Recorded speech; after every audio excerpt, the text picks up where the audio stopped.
자, 봅시다. 우리가 전 시간에 뭘 우리가 봤죠? 집행부정지의 원칙, 예외적으로 집행정지의 원칙이 있고요.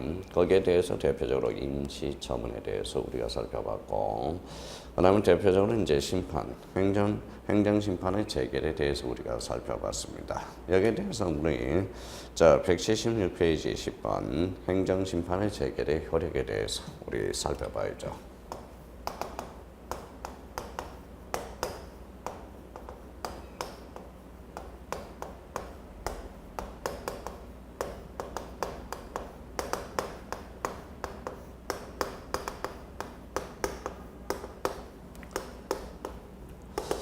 자, 행정심판의 재결의 효력에 대해서는 대표적으로 뭐가 있어요? 자, 기속력이라는 게 있죠.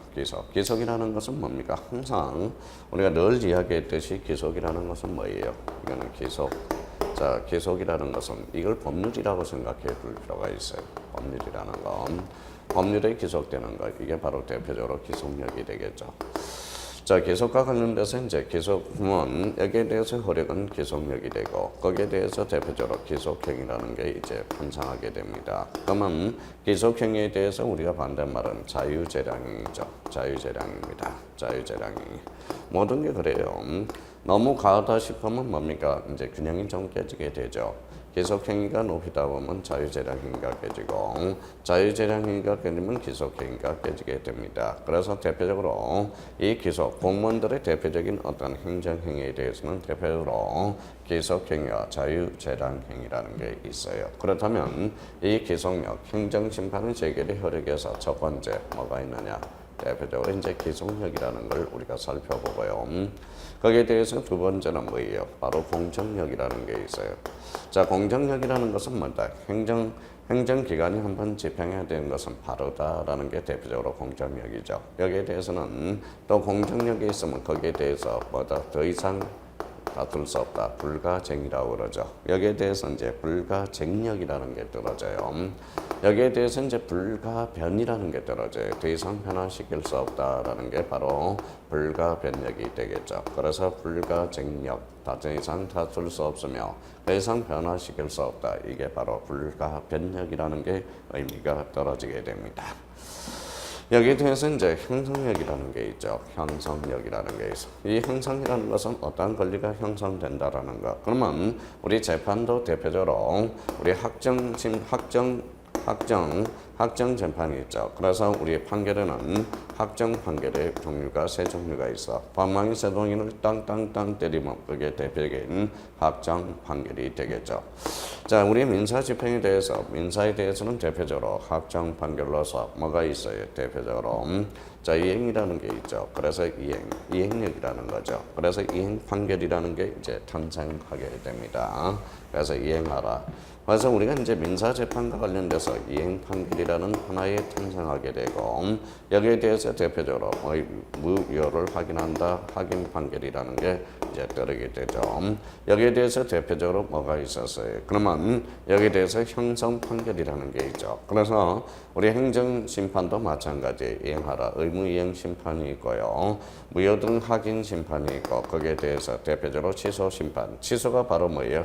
형성력이라는 의미가 이제 떨어지게 됩니다. 그렇다면 우리 확정 판결, 그러면 이행 판결과 확인 판결, 형성 판결이 있어요. 그러면 이행 판결이란 뭐냐? 이행하라는 거죠. 확인 판결은 어떤 무효 취소를 확인해 준다. 그래서 대표적으로 확인 판결이 되고 어떤 권리가 형성된다. 대표적으로 형성 판결이라는 게 우리가 탄생해요. 자, 재결의 효력과 관련돼서 대표적으로 이제 형성력이라는 게 이제 탄생하게 됩니다. 여기에 대해서 이제 집행을 해야 되겠죠. 그래서 집행력이라는 게 이제 탄생하게 되고요. 여기에 대해서 이제 뭐예요? 집행력에 대해서. 그러면 재결의 효력에 대해서는 뭐다? 고시를 해야죠. 그래서 고시나 공고를 통한 처분이나 취소, 변경된 경우. 그래서 대표적으로 뭐 5번과 관련돼서는 뭐 한번 의미상으로 하게 해 두시면 되고요. 여기에 대해서 이제 기속력이 있고, 그러면 기속력이 무엇이며 공정력과 관련돼서 그 다음에 불가쟁력이 무엇이며 더 이상 불가변력, 더 이상 변화시킬 수 없다. 그러면 대표적으로 세 번째 형성력이라는 게 떨어지고 집행력이라는 게 떨어져요. 자, 그럼 이제 기속력과 관련돼서 대표적으로 기속력이란 뭐냐? 여기 이제 의미를 우리가 잡아 두셔야 되겠죠. 그러면 176페이지 기속력, 기속력에 대해서 의의와, 그다음에 대표적으로 오른쪽 177페이지 내용과 범위에 대해서 대표적으로 이제 우리가 정리를 해놨습니다. 그러면 재결의 기속력이란 피청구인과 행정청과 그 밖의 관계 행정청이 재결의 취지에 따르도록 하는 효력, 그래서 기속력이죠. 기속력은 인용 결정에 대해서만 인정되고 각하 재결이나 기각 재결에서는 인정하지 않는 것이다. 그렇다면 우리가 인용이라는 것은 우리가 살펴주는 거죠. 그래서 이제 기속력과 관련돼서 인용 재결에는 대표적으로 뭐가 있었어요? 취소 변경 재결이 있었고, 대표적으로 또 뭐가 있었어요? 그 다음에 확인 재결이 있었고, 거기에 대해서 무슨 재결이 있었죠? 이행 재결이라는 거야. 그래서 우리 확인 재결이 뭐냐? 그게 대표적인 확인 민사집행에 대해서는 확인 재판이 되는 거죠. 확인 판결이 되는 거고, 이행 판결이 되는 거고, 이행 재결이, 취소 변경 재결이 대표적으로 형성 판결이 되겠죠. 그렇다면 우리 기속력과 관련돼서 대표적으로 인용 재결의 경우만 인정되고 각하 재결이라든지 기각 재결에 대해서는 우리가 인정되지 않고 있다라는 겁니다. 자, 처분청은 인용 재결에만 기속이 발생하므로 기각 재결이나 각하 재결 후에도 정당한 사유가 있으면 직권으로 원처분을 취소, 변경, 처리할 수 있습니다. 자, 그렇다면 이제 기속력에 대해서 그러면 내용이 뭐냐? 반복 금지 의무가 있어요. 바로 부작위 의무죠. 인용 재결이 있는 경우는 관계 행정청은 동일한 사실관계 아래에서 동일한 내용의 처분을 반복해서는 안 된다. 그래서 반복 금지 의무가 탄생하게 되고, 거기에 대해서 이제 재처분의 의무가 발생해요. 당사자의 신청을 거부하거나 부작위로 방치한 처분의 이행을 명하는 재결이 있으면 행정청은 지체 없이 이전의 신청에 대해서 재결의 취지에 따라서 처분을 해야 된다. 그래서 재처분의 의무 이렇게 나와 있네요. 자, 그 다음에 세 번째, 결과 제거 의무가 있어요. 결과 제거 의무라는 것은 행정청은 처분의 취소, 무효 등의 재판이 재결이 있게 되면 미법 부당으로 명시된 처분에 대해서 야기된 결과를 제거해야 할 의무를 진다. 그래서 우리가 이제 반복 금지 의무, 재처분의 의무, 그다음에 결과 제거 의무, 이게 대표적인 우리가 기속력과 연결되는 내용들이라고 볼 수 있죠. 그래서 기속력과 관련돼서 또 다시 한번 숙지해보죠. 뭐가 있어요? 반복 금지 의무, 재처결 의무, 또 거기에 대해서 결과 제거 의무가 있어요. 그러면 거기에 대해서 내용은 어떻게 될 건가? 내용에 대해서 내용 우리가 살펴봤고요. 범위에 대해서는 어떻게 될 건가? 그러면 주관적으로서 피청구인이 행정청과 기타 모든 행정청은 기속하게 되죠. 그러면 객관적이라는 것은 뭐냐? 재결 주문 및 그 전제가 된 요건 사실의 인정과 효력이 미친다라는 게 이제 객관적 요건이 있겠죠. 그러면 우리가 이제 기속력에 대해서 이제 만약에 약속 문제가 행정심판의 재결의 효력 중 기속력에 대해서 우리가 약속하라. 그러면 대표적으로 여기에 적절한 내용이 될 수가 있어요. 첫 번째 의의에 대해서 우리가 봤고요.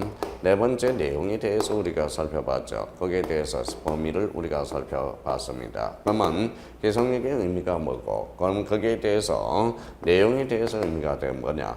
그래서 대표적으로 뭐가 있었어요? 반복 금지 의무, 여기에 대해서 원처분, 재처분의 의무가 있고, 거기에 대해서 결과 제거 의무가 있고, 범위에 대해서는 뭐예요? 대표적으로 주관적 측면과 객관적 측면에 본다면 기속력과 관련돼서 충분히 우리가 약술해 나갈 수가 있어요. 그러면 만약에 행정심판의 재결과 효력에 대해서 약술하라, 너무 큰 범위가 될 수 있어요. 그러면 여기에 대해서 행정심판의 재결의 효력 중에서 기속력과 관련돼서 약술하라. 그러면 괜찮은 문제가 또 약술 문제로서 우리가 나올 수가 있어요. 그러면 기속력이란 무엇이며, 거기에 대해서 기속력의 내용이 뭐며, 내용이 되면 거기에 대해서 범위는 뭔지, 그런 측면에서 우리가 약술해주면 의 부분과 내용 부분과 범위에 대해서 우리가 서술해 준다면 아주 또 좋은 답안에 모범 답안이 나올 수가 있다라는 겁니다. 그렇다면 이제 기속력과 관련돼서 그렇게 한번 꼭 한번 써봐야 되고요. 자, 그다음에 이제 두 번째에 대해서는 뭡니까? 공정력과 불가쟁력, 불가변력. 그러면 우리가 공정력, 그다음에 불가쟁력과 불가변력에 대해서는 그렇게 뭐 약속 문제로는 크게 문제될 건 없어요. 그러면 이제 우리 177페이지 불가쟁력, 불가변력이 나올 거예요. 재결도 행정형의 일종입니다. 당연히 공정력을 갖겠죠. 재결에 대해서 불복한 경우 재결서를 송달받은 날로부터 90일, 재결이 있는 날로부터 1년을 경과한 경우에는 불가쟁력이 발생한다. 불가쟁력이라는 말 뜻대로 더 이상 다툴 수 없다는 게 발생하고, 재결은 쟁송 절차를 통해서 이루어진 행정행위로 거기에 대해서 대표적으로 불가변력이 발생한다는 거예요. 불가변력은 더 이상 변화시킬 수 없는 것. 그렇다면 우리 공정력, 불가쟁력, 불가변력 일단 단어에 익숙해지고, 아마 1차에서 우리 구제 절차로 관련돼서 구제 제도와 관련돼서 대표적으로 행정소송법, 행정심판법에 대해서는 우리 1차 교수님한테 자세히 우리가 배웠을 거라고 생각이 듭니다. 자, 세 번째 이제 형성력이 이제 발생하네요. 그러면 형성력이란 기존의 법률 관계의 변동을 가져오는 효력, 변동이죠. 변동, 권리가 어떤 형성되고 발생되고 변경되는 걸 우리가 형성력이라고 그러죠. 변동, 가져오는 효력이고, 처분 취소의 재결이 확정되면 취소된 처분의 효력은 처분 시에 소급하여 소멸하고 그에 따라서 기존의 법률 관계가 변동하는 것, 이게 대표적인 형성력이 됩니다. 형성력이란 제3자의 효력이 발생하는 이를 뭐라고 그래? 대세효라는 말을 써주게 돼요. 대세효가 발생하게 돼요. 그래서 이제 대표적인 형성력과 관련돼서 우리가 살펴봤고요. 자, 그 다음에 거기에 대해서 형성력 있는 재결은 인용 재결에 하나입니다. 인용 재결. 그럼 취소 재결과 처분의 변경 재결과 의무 이행 심판에서 처분 재결이 있다라는 것. 여기에 대해서 대표적으로 이제 뭐예요? 형성력과 관련돼서 우리가 의미를 우리가 담겨왔고요. 여기에 대해서 이제 집행력은 어떻게 될 건가? 자, 집행력에도 뭐 크게 적극적 처분에 대한 취소 심판과 무효 확인 심판에 대해서는 집행력이 없겠죠. 소극적 처분에 대한 취소 심판, 소극적 부작이죠. 그러면 집행해야 되겠죠. 소극적 처분에 대한 취소 심판이나 의무 이행 심판에 대해서. 그러면 이원은 피청구의 당사자 신청을 거부하거나 부작위로 방치한 처분의 이행을 명하는 재결이 있으면 행정처는 지체 없이 이전의 신청에 대해서 재결의 취지에 따라서 처분을 함에 불과하고, 처분을 하지 아니한 경우는 당사자가 신청하는 기간을 정해서 서면으로 시정을 명하고, 그 기간에 이행하지 아니하면 직접 처분을 할 수 있다. 다만 그 처분의 성질이나 그 밖에 불가피한 사유로 위원회가 직접 처분을 할 수 없는 경우는 그러하지 아니하다라는 의미가 담겨 있네요.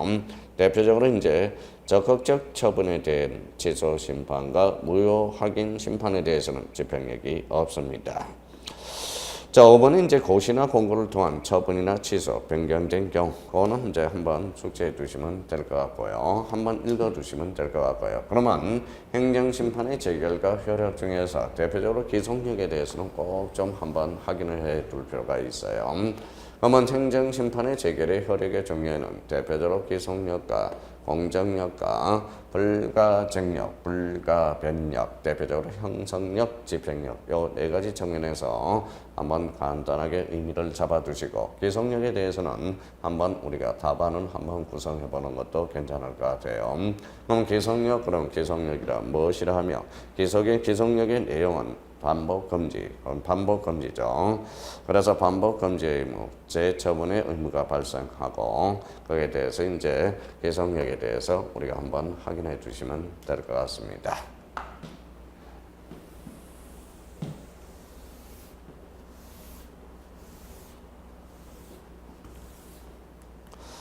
자, 그렇다면 이제 고지죠. 고지의 종류.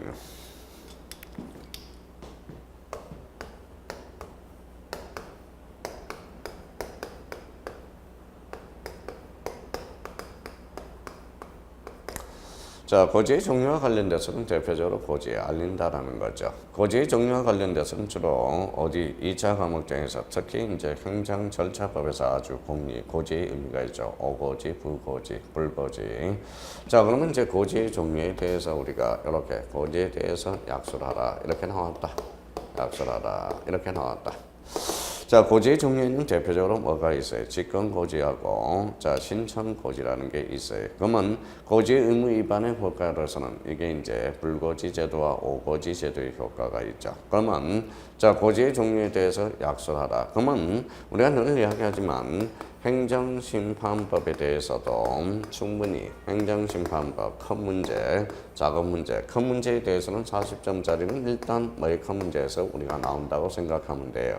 행정심판법에서 행정심판 사례풀이가 대표적인 40점짜리가 되겠죠. 행정심판 사례풀이. 그러면 여기에 대해서 우리가 약속행위에 대해서 행정심판법의 간단한 이론이 20점도 한번 확보해 줄 수 있는데 그 중에 고지 종류에 대해서 우리가 약간의 의미상으로도 약속 문제도 대비해 두셔야 돼. 그러면 조금 전에 했던 행정심판의 재결 효력에 대해서는 특히 무슨 역에 대해서 정리해놔라. 바로 기속력에 대해서 따로 한번 정리해 둘 필요가 있다라는 겁니다. 그러면 고지의 정리에 대해서 그러면 고지를 어떻게 해야 할 건가? 자, 그러면 고지는 자, 첫 번째 고지에 대해서 의의를 우리가 살펴봐야 되겠죠. 고지의 의. 이 고지의 의의에 대해서 당연히 당겨질 것은 대표적으로 어떤 고지라 무엇이라면 의의. 거기에서 의의의 우리가 바탕을 우리가 두고 여기에 대해서 고지에 대한 성질을 우리가 간단하게 우리가 의의 부분에 대해서 우리가 잡아줘야 돼. 그러면 여기에 대해서 고지의 취지는 뭐냐? 고지를 하게 된 취지는 뭐냐? 그래서 의의와 성질과 취지에 대해서 간단하게 고지의 종류 개념과 성질에 대해서 취지를 의의에다 우리가 약속해 주면 우리가 되겠고요. 여기에 대해서 두 번째 이제 고지 종류에 대해서 고지의 종류. 고지의 종류는 대표적으로 거기에 무슨 고지가 있다? 바로 직권 고지가 있고 대표적으로 그러면 직권 고지가 우리가 있죠. 그래서 이제 직권 고지라는 게 있고 자, 여기에 대해서 이제 신청 고지가 있어요. 즉 청구에 의한 고지겠죠. 그래서 청구 고지. 자, 청구에 의한 고지가 있어요. 고지. 청구에 의한 고지가 있어요. 자, 직권 고지에 대해서는 대표적으로 이거는 의무적입니다. 그래서 의무고지라고 우리 또 하기도 해요. 의무고지.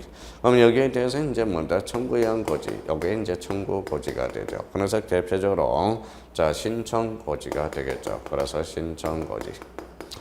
자, 고지의 종류에 대해서 우리가 살펴봤으니까 여기에 대해서 뭡니까? 고지의 효력에 대해서 우리가 살펴봐야죠. 그래서 고지의 효과, 고지의 의무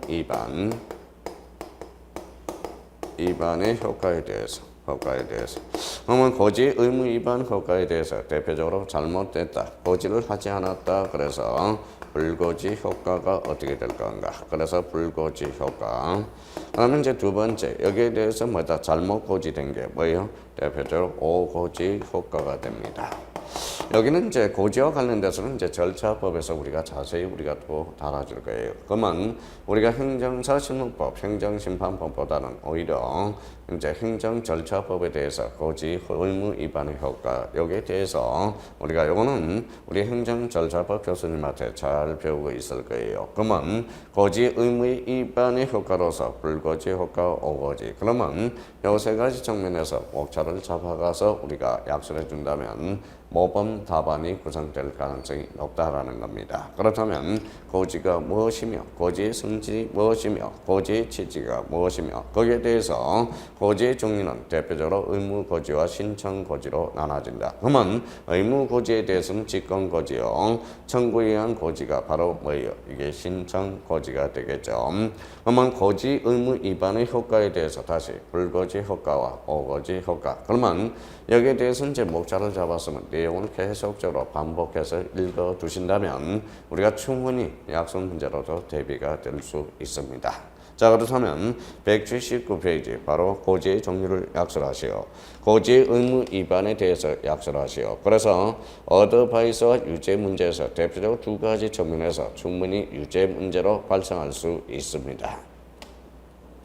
자, 고지가 뭐냐? 알리는 거다. 누가 행정증인을 행정행위를 하면서 행정이 상대방이 행정심판을 제기하고자 하는 경우 필요한 사항인 행정심판을 제기할 수 있는 여부와 행정심판을 제기할 수 있는 여부, 청구 절차 및 청구 기간 등을 알려주는 제도가 바로 대표적인 고지 제도가 되겠습니다. 행정심판은 대표적으로 이제 직권고지와 신청고지를 모두 규정하고 있으나 행정절차법 26조는 직권고지에만 규정하고 있다. 말씀드렸던 게 바로 행정심판법, 행정절차법과 관련돼서 연결이 되고 있다는 걸 확인할 수가 있어요. 성질에 대해서 고지 자체는 직접적으로 아무런 법적 효과가 발생하지 않는, 거기에다 줄 쳐넣으세요. 비권력적 사실행위라는 거. 비권력적 사실행위다. 자, 취지와 관련돼서는 행정청이 상대방에 대해서 심판 청구에 필요한 내용을 고지함으로써 자, 불복 절차의 기회를 실질적으로 제공하여 국민의 권익구제 기회를 보장하고 행정을 신중하고 행정의 적정성을 도모하는 게 바로 고지제도의 취지가 되겠습니다. 그러면 이번에 고지의 종류로서 직권에 의한 고지, 의무 고지가 있죠. 나와 있죠. 고지의 상대방, 그거 한번 살펴보면 되고, 고지 시기에 대해서는 행정청이 처분할 때 처분의 상대방에 알리는 게 이게 고지죠. 고지의 내용. 자, 청구에 의한 고지, 신청 고지가 있죠. 신청 고지란 행정청이 이해관계인으로부터 고지를 요청받을 때 지체 없이 고지하는 경우를 말합니다. 이렇게 나와 있어요. 대표적으로 이제 신청 고지가 있죠. 그래서 신청권자. 자, 고지 대상은 모든 처분이 대상이 된다. 밑줄 하나 끊어놓고. 자, 방법 시기와 관련돼서는 방법에는 제한이 없다라는 거. 거기에 이제 포인트로 잡아두시고. 자, 고지의 내용은 뭡니까? 행정심판 제기 대상 여부와 소관위원회의 심판 청구 기간을 우리가 고지하게 되죠. 자, 고지 의무 위반의 효과는 대표적으로 불고지 효과와 대표적으로 오고지 효과에 대해서 우리가 간단하게 써주시면 될 것 같아요. 그래서 고지, 알린다라는 거죠. 그래서 우리 성질, 취지 이런 세 가지 측면에서 우리가 간단하게 의 부분에 대해서 우리가 써주면 되고요. 거기에 대해서 고지의 종류는 직권고지와 청구, 의뢰 고지, 신청 고지가 있죠. 그러면 이 고지의 종류에서 약술하라. 그러면 이 부분에 대해서 우리가 써줘야 되고, 고지의 의무 위반의 효과에 대해서 불고지와 오고지에 대해서 특히 이 부분에 대해서는 우리가 절차법과 관련돼서 연결이 된다 생각하시고 나름대로 한번 정리해 두는 것도 괜찮을 것 같아요. 그래서 고지의 종류, 그래서 대표적으로 고지의 종류, 직권고지와 신청고지, 의무고지와 신청고지, 거기에 대한 의무 위반의 효과에 대해서 간단하게 우리가 써준다면 우리 고지의 종류에 대해서도 무난하게 우리가 약술할 수 있다라는 겁니다. 그래서 고지의 종류 이렇게 이제 의미가 확인이 되네요. 자, 그렇다면 이제 여기에 대해서 이제 대표적으로 이제 12번이 나와 있죠.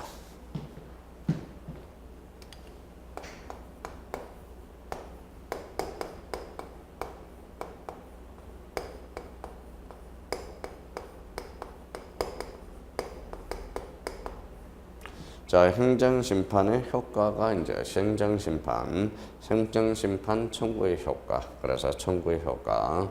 자, 행정심판의 청구의 효과.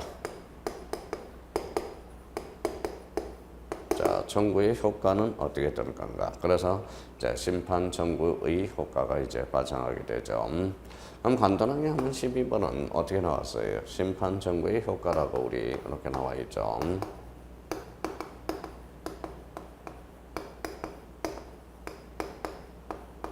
청구의 효과라고 나와 있어요. 자, 심판 청구의 효과는 대표적으로 효과는 어떻게 될 건가? 그래서 이제 그러면 우리가 이제 논술형 문제로도 나올 수 있는데 그게 유죄 문제에 대해서 만약에 심판 청구의 효과를 논하시오. 그러면 심판 청구를 논술하라. 효과에 대해서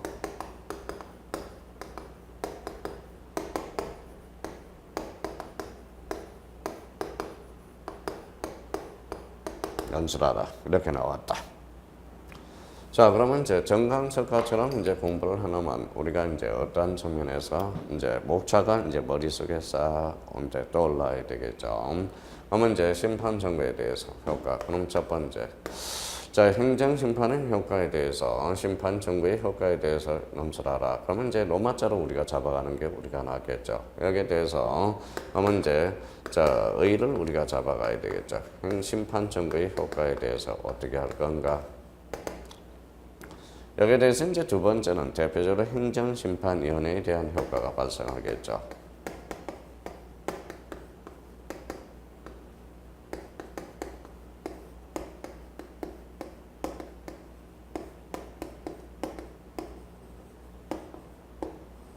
효과가 됩니다.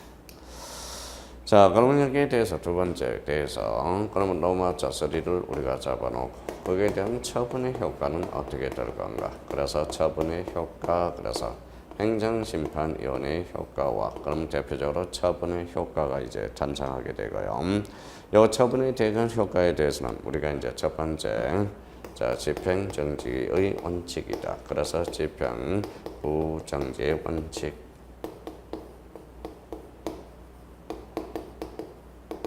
자, 여기에 대해서 예적 집행정지대로 연결이 되네요. 그래서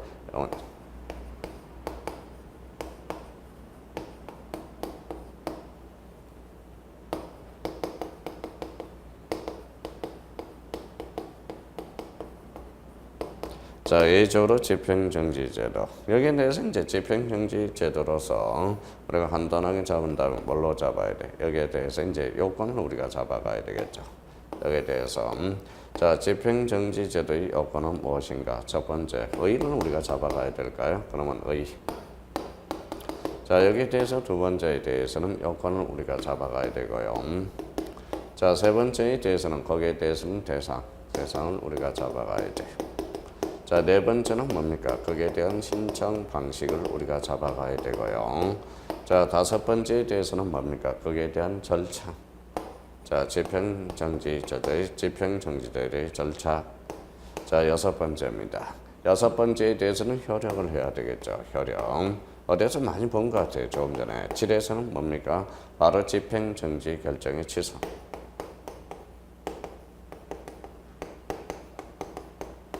정지 결정의 취소.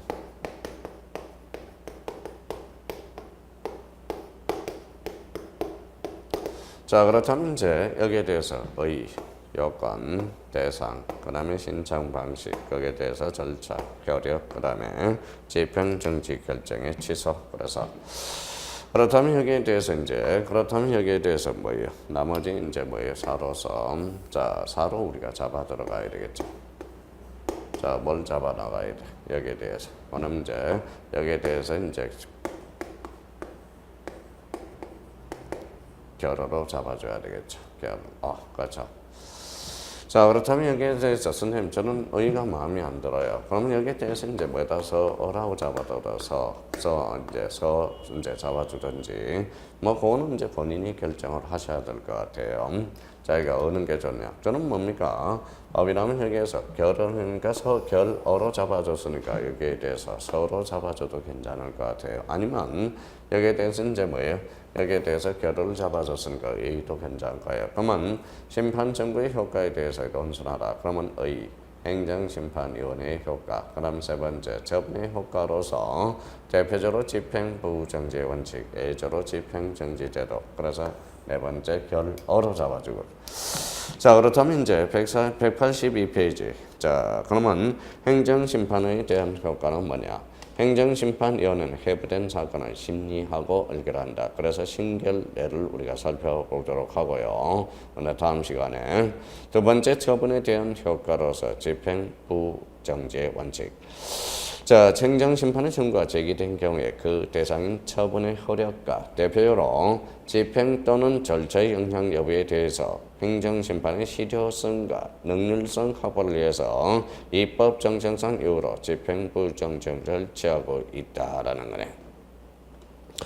즉 집행정지제도로서 의는 한번 보시고요. 요건에 대해서 이제 적극적 요건으로서 심판 청구의 계속 집행정지 대상인 처분이 존재해야 되고 회복하기 어려운 손해 예방이 필요하고 긴급한 필요가 존재해야 된다. 그래서 심판 청구를 행정심판 청구에 계속 두 번째 집행정지에 대한 처분에 존재해야 되고 회복하기 어려운 손해 예방이 필요하고 긴급한 필요의 존재 요 네 가지 꼭 좀 숙지해 놓으셔야 돼요. 소극적 요건으로서 공공복리에 중대한 영향을 미칠 우려가 있을 때 집행정지 결정을 할 수는 없습니다. 그러나 그 판단 여부는 개별적, 구별적으로, 구체적으로 관계 공익사익을 비교하여 상대적으로 판단해야 될 것이다. 우리 첫 시간에 봤던 집행부정지 원칙과 예외적인 집행정지 내용하고 똑같은 내용이 되겠죠. 거기에 대해서 이제 대표적으로 대상입니다. 자, 대상과 관련돼서 대표적으로 이제 취소, 무효 확인 심판에 대해서 인정되고 집행정지는 행정행위 전 상태 유지를 목적으로 하는 것이므로 거부 처분이나 부작위를 상절하는 의무 이행 심판에 대해서는 집행정지가 이루어질 수 없다라는 거예요. 자, 네 번째와 관련돼서 대표적으로 이제 신청 방식, 거기에 대해서 이제 절차적 측면, 네 번째, 여섯 번째 효력적 측면에서 우리가 한번 숙지해 봅시다. 대표적으로 이제 집행정지 효력의 처분의 효력이나 집행 그 절차의 속형 전부 또는 일부가 되고요. 거기에 대해서 우리가 조금 전에 배웠던 흥성력이 발생하게 되고 대표적으로 대인적 효력과 그다음에 이제 대인적 효력, 그다음에 시간적 효력이 있었죠. 거기에 대해서 이제 집행정지 결정의 취소에 대해서 자, 집행정지를 취소할 수 있는 의미는 결정의 취소에 대해서는 집행정지 결정이 확정된 후 자, 집행정지가 공공복리에 중대한 영향을 미치거나 정지 사무가 없어질 때 당사자의 신청 또는 직권에 의해서 위원회의 집행정지 결정을 말할 수 있다. 대표적으로 취소할 수 있다라는 것. 그래서 184페이지 하단에 우리가 의미를 우리가 잡아놨습니다. 그렇다면 이제 뭡니까? 우리가 이제 행정심판의 재결의 효력, 자, 고지의 종류, 청구의 효과에 대해서도 우리가 살펴봤다면 행정심판법에 대해서 간단하게 우리가 살펴봤습니다. 그러면 이 이론을 도입해서 우리가 행정심판 사례 풀이를 우리가 들어가야 됩니다.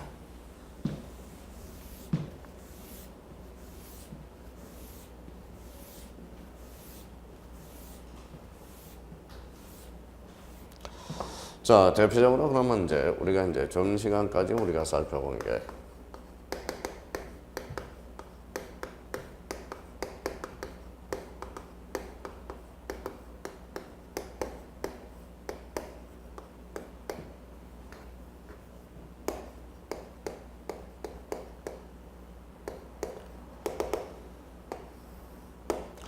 자, 행정심판법 기본 이론을 간단하게 우리가 살펴봤고요. 여기에 대해서 이제 1장에 대해서 우리가 살펴봤죠. 제 1장에 대해서.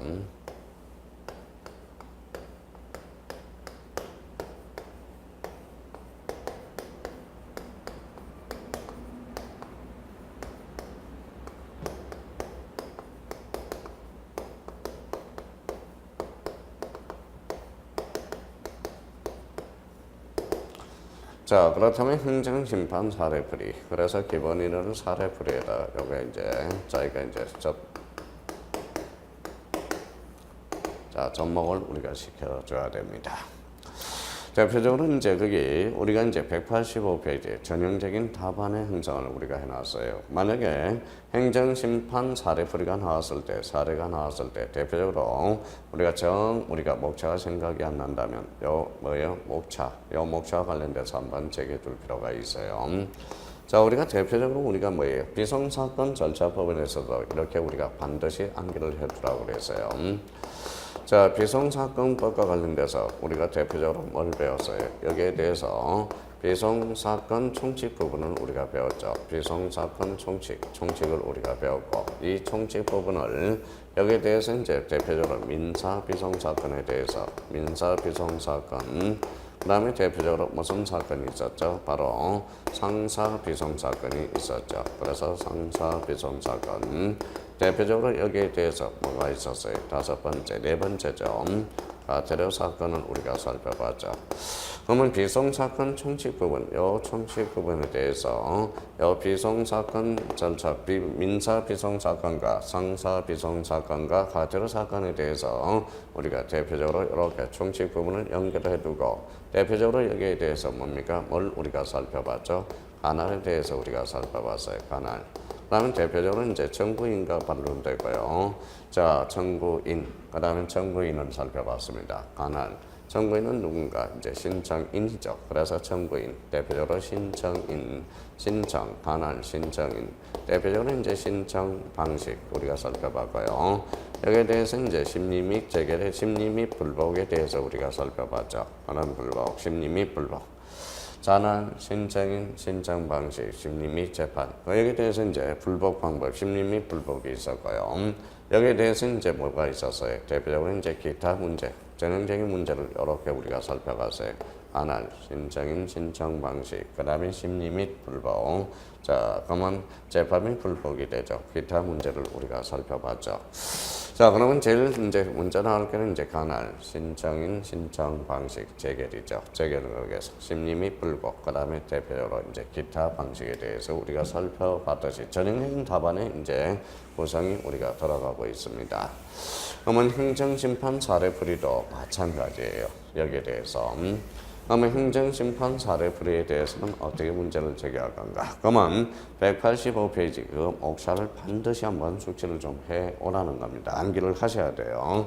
자, 그 정 잡을 거 없다면 뭐예요? 첫 번째, 뭘 잡아야 돼? 자, 사례 문제가 나왔다. 그러면 자, 사안의 해결로서 문제의 제기를 해놓고 가야 되겠죠. 그래서 문제의 제기. 이렇게 이제 첫 번째 잡아놓고 여기에 대해서 이제 심판의 청구가 있어. 그래서 심판 청구. 자, 심판 청구와 관련돼서 대표적으로 요건 심리가 있어요. 그러면 요 심판 청구로서 대표적인 요거는 요건 심리가 되겠죠. 그럼 요건 심리라는 것은 절차적 정문이라는 거예요. 주로 자, 첫 번째 우리가 뭘 봐야 돼? 관할을 우리가 봐야 돼. 관할에 대해서 어디가 관할할 건가? 여기에 대해서 대표적으로 청구인 적격이 있고요. 그래서 청구인 적격. 그 다음에 청구인 적격이 있으면 여기에 대해서 피청구인 적격이 있다라는 거예요. 피청구인 적격. 이렇게 의미가 되고. 그러면 심판 청구로서 객체 대상 적격은 옳은가? 그래서 대상 적격을 우리가 또 해야 되고. 그러면 협의의 심판 청구. 그래서 협의의 심판 청구 이익이 있는가? 심판 청구의 이익이 있는가? 청구의 이익이 있는가? 그래서 심판 청구의 이익이. 그러면 여기에 대해서 청구 제기간, 심판 청구 기간은 제대로 지켜지고 있는가? 그러면 청구 기간을 우리가 살펴보는 거죠. 기간. 그래서 심판 청구는 대표적으로 이제 요건 심리. 만약에 요건 심리 관할과 청구인 적격, 피청구인 적격, 대상 적격, 협의의 심판 청구인, 기타 청구 기간, 심판 청구 기간을 우리가 대표적으로 요건 심리에서 우리가 살펴봅니다. 그럼 요 요건을 갖췄다 그러면 여기에 대해서 이제 뭐가 들어가요? 여기에 대해서 이제 본안 심리가 되겠죠. 이제 살펴주는 거겠죠. 본안 심리. 그래서 본안 심리에 대해서는 두 가지 측면에서 우리가 보라고요. 그래서 법률 유보의 원칙이라는 게 있고 법률 유보의 원칙. 자, 법률 유보의 원칙. 그 다음에 거기 185페이지 있죠. 법률 유보의 원칙. 그 다음에 법률 우위의 원칙이라는 게 있어요.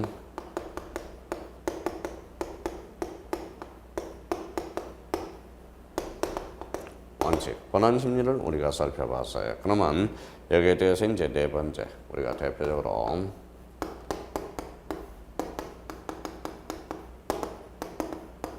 사안의 해결이겠죠. 그래서 문제 제기, 심판 청구 요건 심리, 관할, 청구인 적격, 피청구인 적격, 대상 적격, 협의의 심판 청구이익, 그 다음에 심판 청구 기간. 본안 심리에 대해서는 두 가지, 법률 유보의 원칙과 법률 우위의 원칙. 그래서 네 번째 사안의 해결이 되겠죠. 자, 그래서 이제 법률 우위 원칙은 성문법상 그래서 법률 요건, 주체라든지 형식, 그 다음에 절차 내용, 계속형이라면 이제 자체로서 이제 판단해야 되겠죠. 법률 효과는 재량행위 여부는 어떤가? 재량행위라면 재량권의 일탈 남용 여부는 심사를 해줘야 되겠죠. 그래서 불문법상 원칙이 이제 검토가 돼야 돼요. 그러면 불문법상 행정법상의 일반 원칙, 비례의 원칙들, 신뢰 보호 원칙들 많이 들어봤을 거예요. 그렇다면 행정심판 사례 문제를 접근하기 위해서 일단 요 목차를 어떻게 잡아갈 건가? 그래서 행정심판 사례 요걸 좀 암기 좀 해놓으세요. 암기를 좀 해놓으세요. 그래서 요 측면에 대해서 반드시 암기가 아니라 이건 강제적입니다. 행정심판 사례, 문제제기, 심판 전공, 여건심리, 대표적으로 원한심리, 관할, 청구인 적격, 피청구인 적격, 대상 적격, 해비의 심판 청구이익, 심판 청구기간, 원한심리, 법률 여부의 원칙과 법률 우위의 원칙, 그래서 사안의 해결. 대표적인 행정심판법의 사례풀이 법원 답안은 이렇게 목차를 잡아가는 겁니다. 그래서 185페이지 이걸 반드시 암기를 해달라는 거 부탁해요. 자, 이제 우리 좀 쉬었다 이제 대표적으로 행정심판 사례풀이를 우리가 직접적으로 이제 대비를 어떻게 답안을 접근할 건가 우리가 셋째 시간에 우리가 살펴보도록 하겠습니다. 좀 쉬었다 계속적으로 나가보도록 하죠.